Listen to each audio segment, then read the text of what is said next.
નમસ્કાર ખેડૂત મિત્રો, આજે આપણે સિનોર તાલુકાના માલસર ગામે ભેગા થયા છે, જ્યાં એમ કહેવાય કે આજની જનરેશન પ્રમાણે બહેનની ખેતી કરવી એક અનોખી વાત છે. કારણ કે લેડીઝ ખેતી કરવી એટલે એક આપણા માટે ચેલેન્જની વાત છે.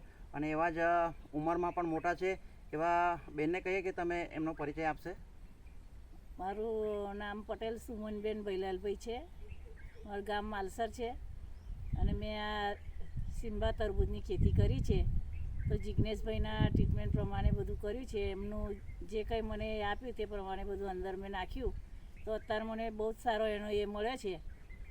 અને મને એમના પ્રત્યે પણ બહુ સારો અનુભવ થયો છે કે ના ભાઈ, ખેતી કરવા માટેનો જો અનુભવ લેવો હોય તો એમની પાસેથી જ લઈ શકાય આપણે.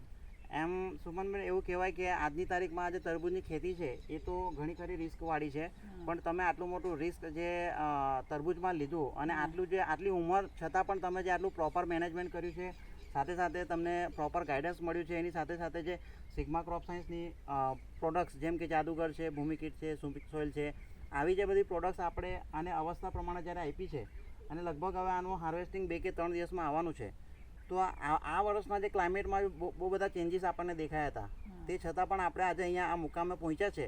તો આ સેટિંગ છે, આ ફ્રૂટની સાઇઝ પણ આપણે જોઈ તો એવરેજ લગભગ 3, 3.5, 4 કિલો 5 કિલોની સાઇઝ છે, બરાબર ને? તો એ જોતાં તમને આપણને અન્ય ખેડૂત મિત્રો પણ સાંભળે છે, તો એ લોકોને શું સંદેશ આપવા માંગો?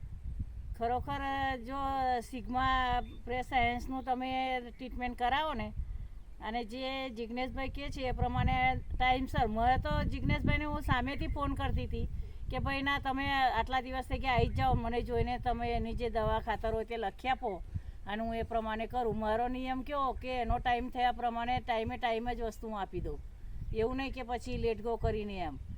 મારી ઉંમર લગભગ અત્યારે 72 યર્સની છે, છતાં પણ મને ખેતી પ્રત્યે બહુ ઇન્ટરેસ્ટ છે, એટલે મેં આ કરું છું એમ. તો આપણને આવી ખેતી કરનારા ઘણા ખરા મિત્રો પણ આપણને સાંભળે છે, તો આવી ખેતી કરનારા ખેડૂત મિત્રોને શું સંદેશ આપવા માંગો તમે?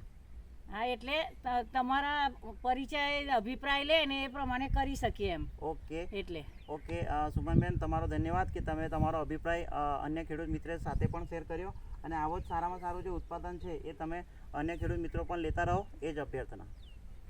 લો, ચાલો.